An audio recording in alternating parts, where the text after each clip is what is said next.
It says we're live. Hi, I am Michelle, and welcome to the weekly live stream. I'm good. I guess I should give everybody a second to get into the chat.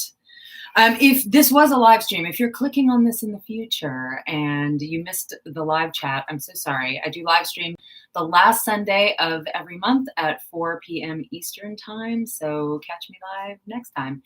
But anyway, this is not going to be like an edited video. It's going to be a conversation between me and the chat peeps. So, hi.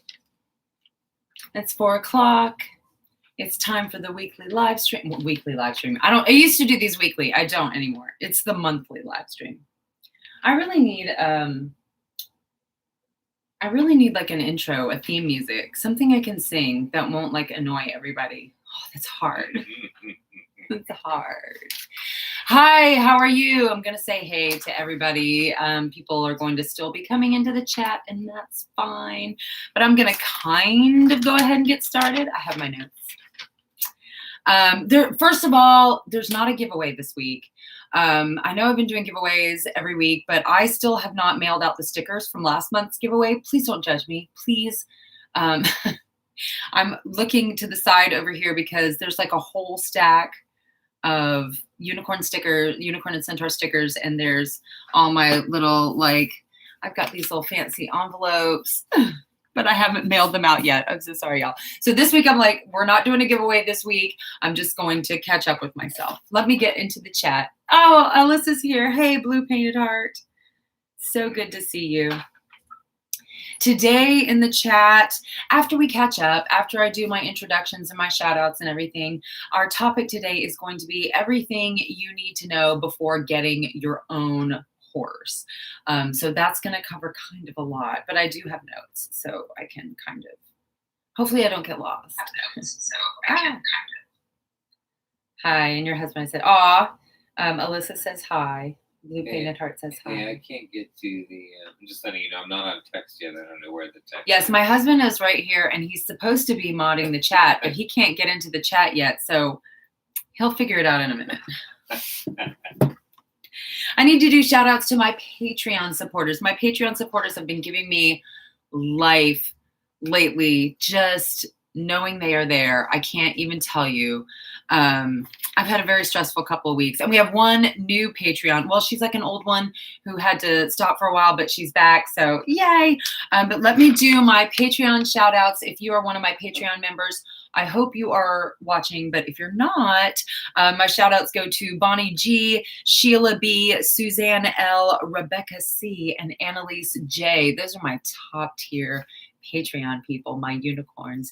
My Centaur tier is Rebecca and Evie, Bill S, Rogcast, and Sophie M, who has just rejoined our Patreon crew again. And then my fairy level, Lila C and Neil C, my sweet little fairy Patreons. Those are all the people. If you want to be a Patreon, every Patreon gets a shout out in the live stream, and some live stream appreciation and love from me. You also get your name in the credits of all my videos, and the further up you go in tiers, there's like more perks. But anyway, that's what that's about. And there's a link in the description box below if you are interested. So, right, I need to catch up with myself. Alyssa, I don't know if you caught the explanation. I still haven't mailed your sticker yet, and that's one reason why we're not doing a giveaway this week. I need to catch up. My mother came to visit me last week, which is wonderful. I haven't had a real visit with my mom since before the pandemic. So now that everybody in my family is vaccinated, my mom came to visit. Liam had theater summer camps. So everything was busy, busy, busy. I missed getting a video done, and I have just been putting off sending the videos or sending the stickers. So just, it's coming this week, I promise. Hang on, let me have some tea. So I hope y'all can forgive me. Who else is here? Oh, that's you. Yep, but that means I'm on. You got on. Yay. Scott got on. Now today, look, while we were doing our live stream, usually I'm cleaning tack or I am making something creative for my horses or doing something artistic. Today, I'm kind of doing neither. I have, my horse Sunny has very shark fin withers, and he doesn't have a whole lot of clearance for his withers under the pommel of my saddle. And I cannot afford a new saddle right now. And the half pads that I have are kind of bunching up too much under the pommel and still not giving him enough clearance for his withers. So I cut back one today. I put one on his back and looked at it underneath the saddle, and I cut it back. And then today I'm just going to hand stitch some seam binding around it so it doesn't fray, because here's what it looks like on the inside. So this is what I did today at the barn. So these are just the layers of, this is an old half pad. So this was an experiment, and I decided if it fails, then I cut up an old half pad I wasn't using anyway. But if it works, this is wonderful. So don't get a free horse. Oh, because you don't know what's wrong with it. I mean, sometimes they give me a good thing and a bad thing, because we got a horse for free and he gets spooked a lot. Sonny is my free horse, and he has navicular feet, and yeah, they cost money. I forgot about that. Let me write that down. The whole free horse thing. I would say you can get a free horse, but be careful. That's when a vet visit is absolutely important. Hang on, let me cut this down just a little bit. So before we get into our topic, really that, I like to catch up a little bit before we get into our topic. If you're in the chat, if you're watching, let me know, Blue Painted Heart, and anyone else who's watching. Let me know what you've been doing since the last live stream. Oh, by the way, it's June. Happy Pride Month. You are welcome on my channel, no matter who you love and no matter who you are. So, all right, I am Unicorn is down. the missing link.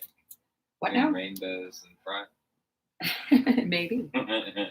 Okay, I'm just cutting this down and trimming it a little bit so that it's not as bulky underneath the tape I put on it.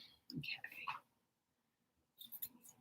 This is an old pad, y'all, that a friend gave me a long time ago, and it's been sitting in my tack trunk, just minding its business and not doing anything. And now here we are doing something with it. So there we go. Having this little cutback thing, then this just sits underneath the bars of the saddle, gives him his little shark fin that can come up like this. And we're going to bind it up with some seam binding. So yeah, let me know in the chat what you've been up to or what your plans are for the next month. Y'all, I figured out it's only a couple months till Halloween, and I'm really going to have to start to get serious about my cosplay idea. I really want to do She-Ra and her horse, her flying unicorn. So I've got the unicorn horn. I've got the sword that She-Ra has. Making the pieces for Artax shouldn't be too bad. Like, I can use orange hairspray for his mane and tail and for his hooves. I can get a She-Ra costume for like $50 online. The big deal is going to be the wings. So in July, one of the videos I'm going to do in July is making a prototype for the wings and testing it out on Artax. So we will see how that goes. Hopefully it goes well. A man's here. I didn't know Jen had a crazy color. Okay, well, here looks fantastic. Savannah misses you guys. Hey, well, I'm right here. Actually, I'm downtown Savannah Thursday, Friday, and Saturday nights. I do walking tours for cobblestone tours, just like around the Colonial Park Cemetery area, like Lafayette Square and Madison Square, those like that. I'm looking on a video right now. I might get it done. Working on a video. Nice. Oh, it's so nice to see. Tell Jen and I said hey and love the baby Van. I say the baby like she's enormous now, but your child. And yeah, what have y'all been up to? This is usually the point in my live stream that I'm like, hey, what's everybody doing with it? And then we're going to get right into the topic. Hang on. I need to cross that off the list. I did it and cross that off the list. Hey. First of all, before we get too into the topic, if you have a lot of money, if you are fortunate enough to have more money than you need, then a lot of these problems in getting your own horse, like they go away or they get fixed pretty easily. So some of the things that we discuss, like if you've got a lot of land, if you have a lot of land or a lot of money, like having horses is pretty easy. Getting a horse is not that hard. If all else fails, you can hire someone to help you take care of it. But for the rest of us, it can be a process. So I'm going to hand stitch. My mom brought me that when she came to visit, she brought me this little bag for all my hand stitching stuff. So I've got my little needles in here. I don't know if I need pins, but I have them. And thread, I'll use white thread for this, even though it's kind of off-white. There we go. I need to, it's not a live stream if I don't drop something. Okay. All right, so I will check in with folks in the chat, catching up with me as she's 9. I can't believe she's 9. I would have guessed 5. I'm not even kidding. I thought you guys had moved. You know what? We did move, but we had to come back because of a horrible, horrible experience that I'm not going to get into on this live stream. But yeah, we're back in Savannah. We've been back, and yeah, so I'm downtown doing tours 3 nights a week, and Scott's working at a place in Georgetown. Where's my thing? So yes, my unicorn is still here in Savannah. All right, I've got to get serious about this. I'm just putting some seam binding on this. I realize you guys can't see me. Hey, hi. There you go. Now you can see what I'm doing. Hey. We want to turn it under a little bit. Maybe I do need to pin this. All right, we're going to start out here. This is going to look terrible. Just so everyone knows, this is supposed to be functional. This is not something I'm going to sell on Etsy. All right. So the things you need to know before getting your own horse. There's a lot. Buckle up. This, by the way, this topic was a special request by one of my subscribers. Lolly Eckwines wanted me to do a video on everything you need to know before for getting a horse. And I think I know what's on her Christmas list this year. Actually, her birthday's coming up too, so I know. So I think I know what's on her birthday list. But I needed to tell her I'm doing a live stream instead of an edited video. Here I am, just pinning this along. Just pinning that along ever so nicely. So first of all, if you have a lot of money or if you have a lot of land, getting a horse is really super easy. You're halfway there, living on a prayer. And Prairie. Living on a prairie, yes. But let me go back to my notes and make sure I'm doing this. Oh, okay. For those not in the know, what is a horse's withers? Oh, that's like the shoulders, right at the base of the neck, where the neck meets the back. It's the most prominent part of the horse's spine. And for a proper saddle fit, you need to have enough clearance so that when the horse is in motion, the front part of the saddle doesn't impinge on his shoulder movements and his spine. So the saddle I have is not the best fit for Sunny, but I can't afford to get another one. So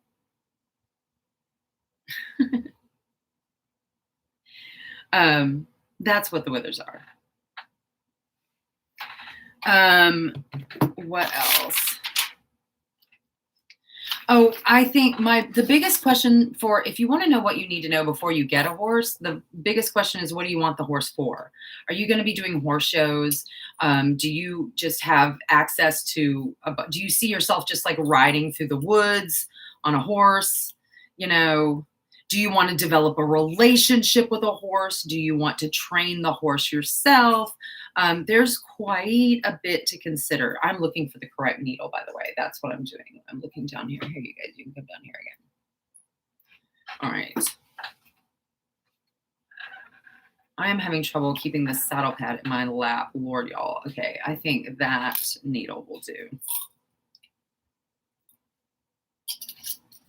Okay, so I am about set up to stitch on my horse's saddle pad. So what you want to do with the horse is going to depend on what you're going to need. If you want like a high level, if you want to have a high level show horse, you're going to have more than just like $100 saddle. You're going to need some equipment. All right, hang on. I need a sip of tea and my extra equestrian's mug. All right. I hope I can do this properly. Let me go ahead and just try to stitch down what I've got so far. So the first question you have to ask yourself when you want to buy a horse is, what do you want this horse for? Is it going to be a backyard horse that you just dupe around on? Is it going to be um, something that you need that's more quality? And we sort of shape our questions from there. Because then you need to know where you're going to keep this horse. If you have your own land, then you can keep it on your own land. But now you've got to worry about feeding it every single day, however many times a day, and making sure it has fresh water and all that kind of stuff. So.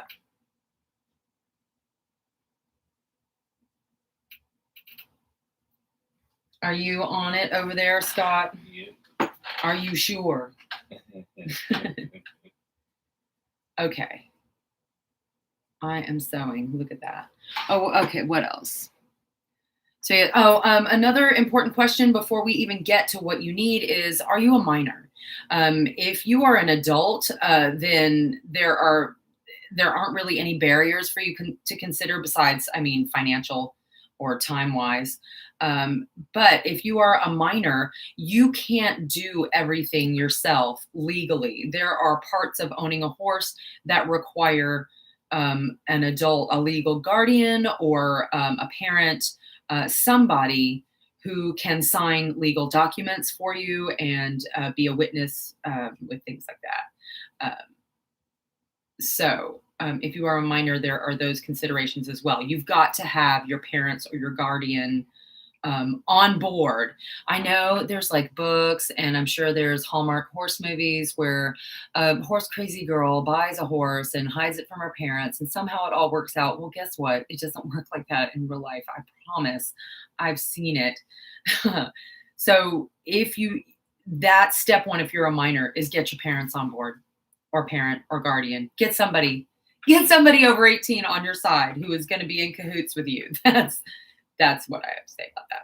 I'm hoping this holds in this, because this is just like fleece on the end. I might have to get like an upholstery needle and get into this. So there are some considerations, is how much time and money and land do you have? Oh, time. Yes. Horses take time. It's not like having a motorcycle where when it's raining, or if you don't feel like it for a while, you can just leave it parked, or having a boat where you could leave it, in the boat slip or whatever they call it. I'm obviously not a boating person. So you can leave the boat docked when you don't feel like doing it. But horses require care and attention regularly over periods of time. Another consideration is how long horses live. If you are like 12 and you're like, oh, I need a horse, and you get yourself a 10-year-old horse, guess what? You've got a horse until you're an adult. Hang on a second.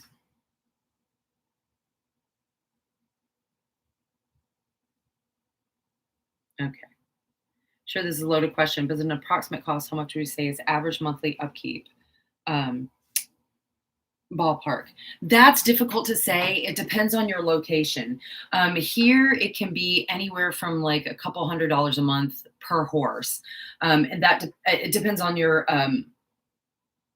again, your situation. If you've got some land, you can buy some hay, which is not that expensive, and you feed your horses yourself and buy some grain, and you end up spending, whatever it costs in hay and grain per month, plus a farrier who has to take care of your horse's feet, and occasional vet visits to keep your horse immunized against certain diseases and stuff. So if you've got your own land, it doesn't cost as much, and you are able to sort of work out and save money wherever you can.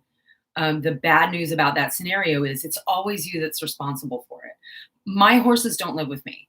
When people learn I have horses, they're like, oh, you must have a lot of land. You must be rich. No.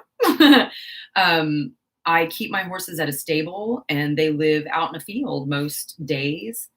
And it just, the people that manage it, they feed my horses twice a day. They've got all the grass they want out in the field. And so that's it.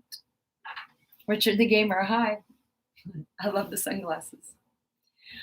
So that approximate cost for keeping a horse can depend. If you're at a place where the horse has to be in a stall, like if you have a fancy show horse, you're going to spend way more than that. That's what I spend, not very much. And it's because I just do YouTube with my horses. I ride through the woods with a unicorn horn on my horses and fairy wings on my back and make videos about it.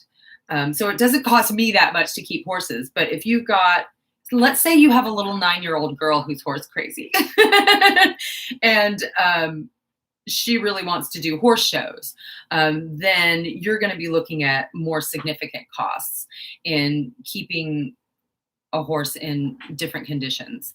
You can keep them at a stable, but what you're paying per month is you're paying for someone to take care of your horse for you. Like I could not go out and see my horses and they'll be fine. I'll get a call if something's wrong. But that's what it's called, boarding here. I think in Australia it's called an adjustment. They adjust their horses, and here in America we board our horses. So my horses are boarded at a stable and I pay someone to take care of them. But cost is absolutely a consideration, and you have to take into account what the market is in your area. If you live in a very fancy horsey area, Savannah's not very fancy and horsey. If you're in a very fancy horsey area, you may not be able to find a place in your budget. Or a place that fits your needs. I spent my childhood growing up taking Western riding lessons, but dreamed of like tall boots and English breeches and little tiny leather saddles. But that was never an opportunity that was available. All I had were Western lessons. So you do what you can when you can. But it's, especially if you're a kid, if you're a minor, setting those goals. Is your goal really to ride? Then you may not want to buy a horse at all. You may want to keep going to your riding lessons at your stable or lease a horse. So that way you're not responsible for the vet care, or do a partial lease. Like some people who own horses will let riders come and pay for the privilege of riding their horses. And you can get like practice rides on that between lessons. But for a lot of kids, like just going to have lessons is going to be enough. Like you don't have to actually buy the horse. If you want to buy the horse, you can, but then again, there's all this other math to do. I grew up having lessons and renting horses. This was like in the 70s and 80s when you could rent horses without signing an agreement or wearing a helmet, and they would just like give you a horse and be like, bye, see you in an hour. That was a thing that I did. So I grew up with lessons and rental horses, and my parents finally bought me a horse when I was 12, and I had a horse for about a year. And it was another boarding situation where he lived out in a field and my dad paid whatever amount per month to the stable, and they, just kind of watched him. With a boarding situation, the people who run the facility will let you know if there's something wrong. Like I'll get a text, hey, your horse is limping, which can happen. This leads me to another thing. Hang on, let me see what we've done. Are you a minor? Do you have material things? There's tons of videos online about what you need to purchase for your first horse. So that's not really what this conversation is about. And at the very basic, you need grooming tools, like for grooming and bathing them, and a halter and a lead rope so that you can catch them and lead them around and tie them up somewhere. That's all you need, and a safe place to keep them, obviously. But that's all the equipment. You don't even need saddle and bridle at first. Even if you're not going to ride them, you don't need that at all. So, and the tack that you buy, the saddles and bridles that you buy, will depend on what you're using the horse for, what you want to do with your new wonderful pet horse. Pet horse. Pet sounds like such a weird word for a horse because it's livestock. They're beasts of burden. I don't know. Pet just seems like a weird word for it. Maybe that's me. I don't know. So there are some material things you need to get, but honestly, the cost of the horse and the cost of the things that you need, like grooming tools, saddle, bridle, those are nothing. The farrier and the vet costs that's what's going to get you, and boarding costs. So the cost to keep the horse per month, and then the vet and keeping their feet done, because horses' feet grow continuously. And when they're in a wild or feral state and they're, running over rocks, when they can run up to, 16 hours a day, they get natural wear on their hooves. But my horses living in the one field all day long in grass, they don't get that kind of wear. So every 6 weeks or so, I have a farrier come out and Artex gets his hooves trimmed. This happened this morning, by the way. And Sonny gets trim and new shoes on his front feet because he has to have shoes on his front feet, which is another expense. And you don't know, sometimes you don't know what a horse is going to need. Artax doesn't need shoes, so I keep him barefoot. That's $35 for a trim. Again, that price depends on what area of the world you live in. Sonny requires the trim plus $45 shoes. And because he has a condition, a degenerative condition that requires these shoes, like these are not optional. We need these for his comfort. So that was an expense that a lot of times with horses, you can budget one thing, but then suddenly you have to budget something else. Suddenly you have to do it another way. Changing expectations is all that horses are about. If you have a kid who is a rider and riding is all they really want to do, again, if you're one of the considerations, if you buy a horse, if you only have one horse and your horse hurts himself, gets kicked by one of the other horses, slips in the paddock and hurts his back. You have a saddle fit problem, so your horse's back is out. He's got an abscess in his hoof and has to be, worked on for a week. Then you're not riding your horse that you're paying your money for. You're doctoring your horse for however long it takes to get them healed. Whereas when you're just leasing a horse, or if you are just taking lessons or riding, if the horse is lame or sick or needs vet care, they just put that horse away and bring you another horse. So you still get to ride. So that's where defining your priorities as an equestrian comes into play, because the fantasy of having your own horse is amazing. But it's never like that in reality. Whatever you're imagining, it's going to be something different. I promise you. I haven't been in the chat in a hot minute. Hang on. I'm just going on and on and on. Grandma that keeps spinning stuff every now and then. How often do shoes get changed out? About every 6 weeks or so. That's how often the growth happens, that the farrier takes off the old shoes, trims away any new growth, reshapes the hoof. It's not just about new growth. It's about shaping the hoof to the entire leg for maximum hoof health for the horse, maximum movement and ease. And I don't know, it's like horse pedicures are different than human pedicures.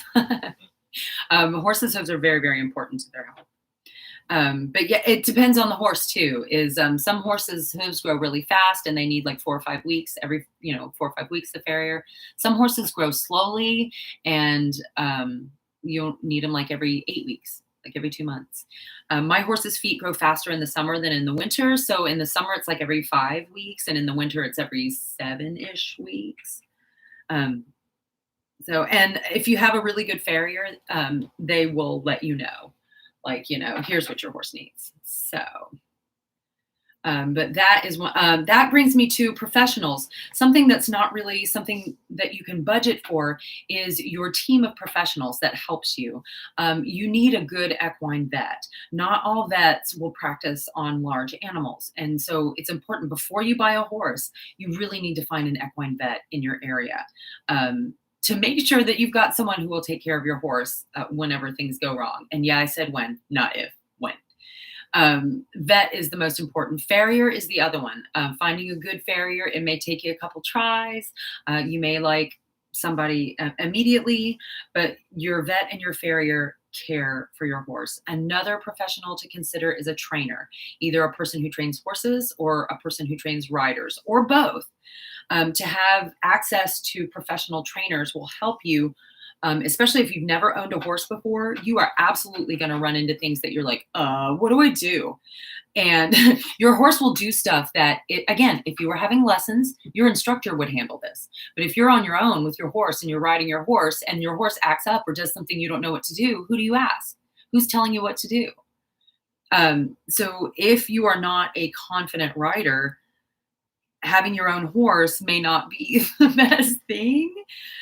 Just, again, another consideration. Or else have a trainer that you can call and be like, my horse is doing this thing. What do I do?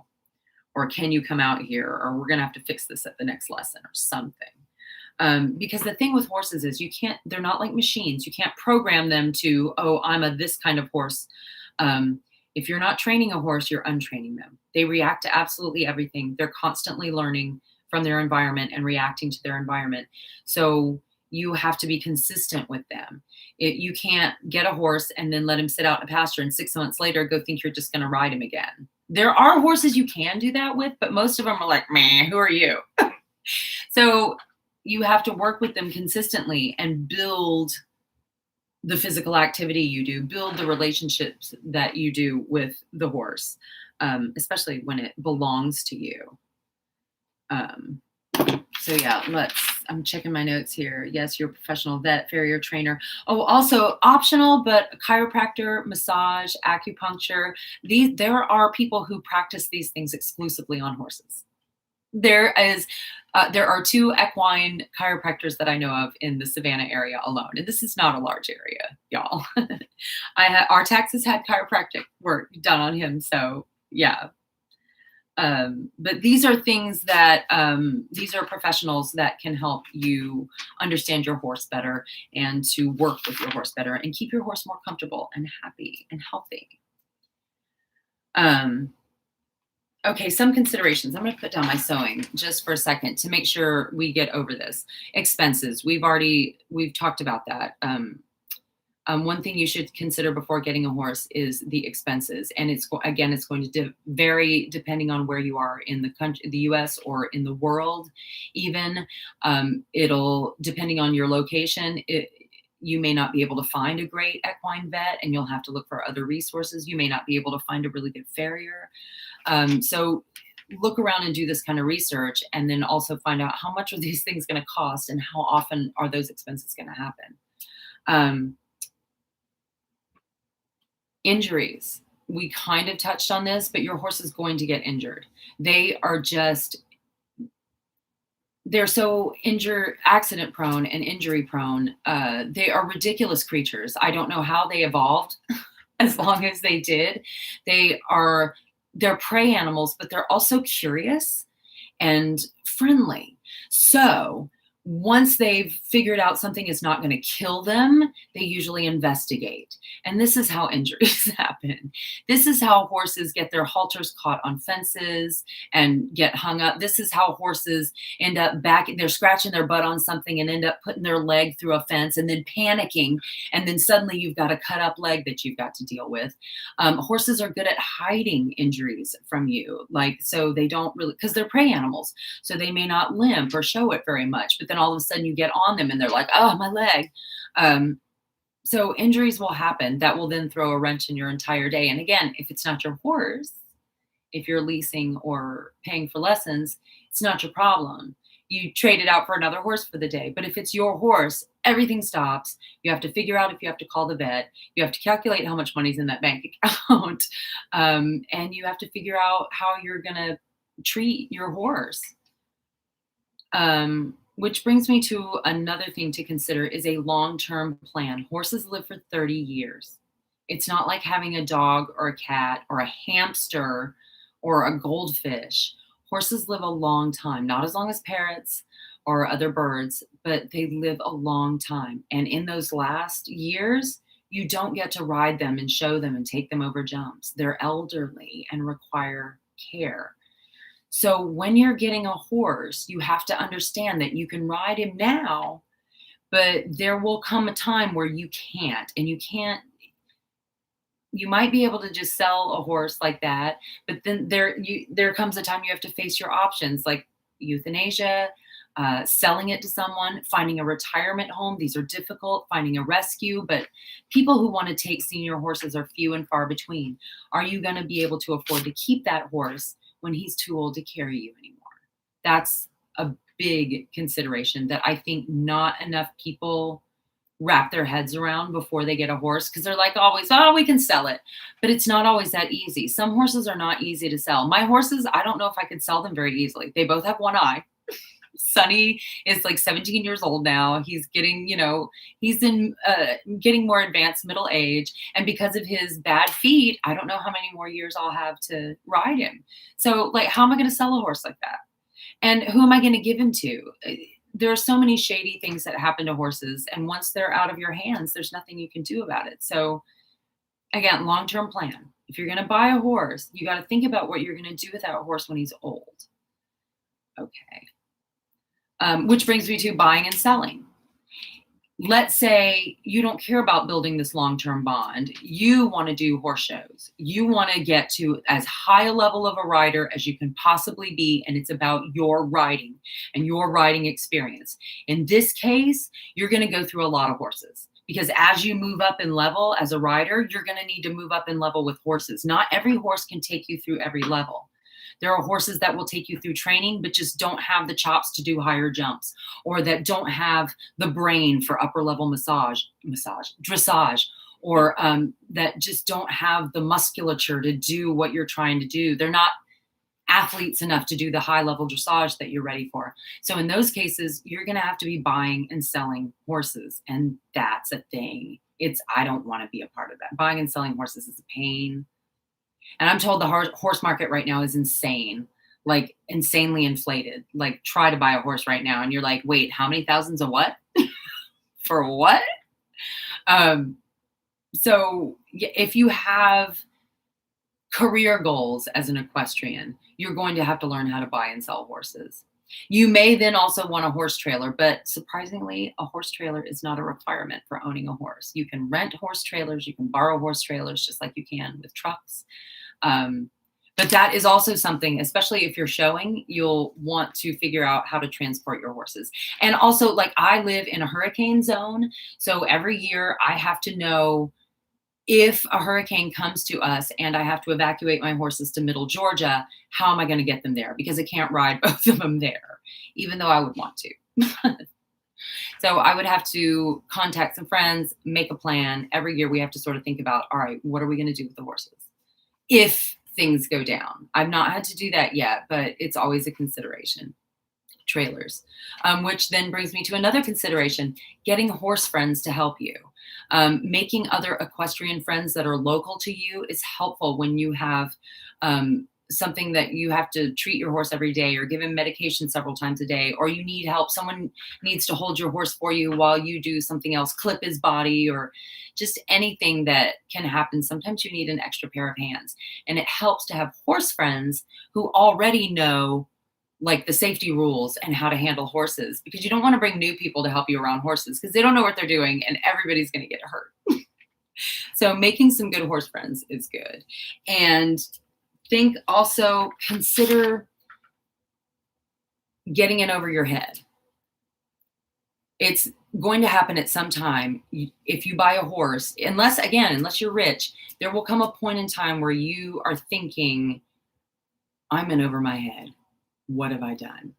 So you have to know yourself. Are you the kind of person who can handle those moments? Because horses will bring them to you more often than you want them to. You have to know, can you handle a crisis? Can you get yourself and your horse through this? Because the horse crises don't last forever, but they're dramatic. And you have to be able to cowgirl up. There's that meme that says, you're going to cry about it or you're going to cowgirl up. And first of all, I'm going to do both. That is so me. When I saw that, I was like, oh my God, it's me in my entire life. Because the things happen and I cry, but I do what I have to do while I'm crying. I'm going to check in. Blue Painted Heart. I'm looking at my video. I'm not paying attention. That's okay, Blue Painted Heart. It's actually 4:38. And since we're not doing a giveaway today, I am about to close out the chat like a little bit early. No, I have not finished my saddle pad. Here, I'm going to show you my horrible hand stitching. Oh, you can't even see it. There we go. That's my awful hand stitching. And I'm just doing that to finish the edge again. Maybe I'll take a picture of it for Instagram when I'm done with the fit underneath my saddle. But that, I think, is pretty much what we have got going on here, is things to consider and things to think about before buying or getting a horse. Remember, they are live animals. So they have feelings and they have thoughts of their own. And so consider all of those. There's so much to consider. Not just about you, but about the horse and about everybody's living situation, everybody's financial situation. It's just a big question to answer. So get started answering those questions. It is kind of fun planning everything out and figuring out what you can afford and what your goals are, and how to reach those goals, because horses are fun and horses are magic, of course. That's why mine are unicorns. Anyway, I'm going to close out the chat for this Pride month of June. Y'all, those of you who have been with the channel for a while, remember Adriana, my dear friend who has been my co-host for the TAC chats. I almost had Adriana here today for an old-fashioned TAC chat because she's vaccinated as well. My whole family's been vaccinated now. So let me see if I can get her. Her life got in the way today and she couldn't come over. But maybe for July, we'll get Adriana here for TAC chat where we'll have two of us here and we will tackle an equestrian topic and take questions from y'all, and hopefully have another giveaway next month as well. I will get, if you won one of the stickers last month, I'm getting it in the mail to you this week, I promise. Thank you so much for your patience. Okay, I'm going to let y'all go back to doing whatever it is you were doing. Thank you for spending your time with me today. I really appreciate you being here in the chat, and I will see y'all next month. All right, let me get here, Kishi. I'm so glad I caught this. Oh no, Kishi, we're at the very end. I'm glad you caught us too, though. The live streams are the last Sunday of every month at 4 p.m. Eastern time, which is also when my videos come out. Like if it's not a live stream, then it's a video that comes out at 4 p.m. on Sunday. So 4 p.m. on Sundays is when you can catch me on this channel. Anyway, everybody, please have a magical day, and I'll see y'all next time.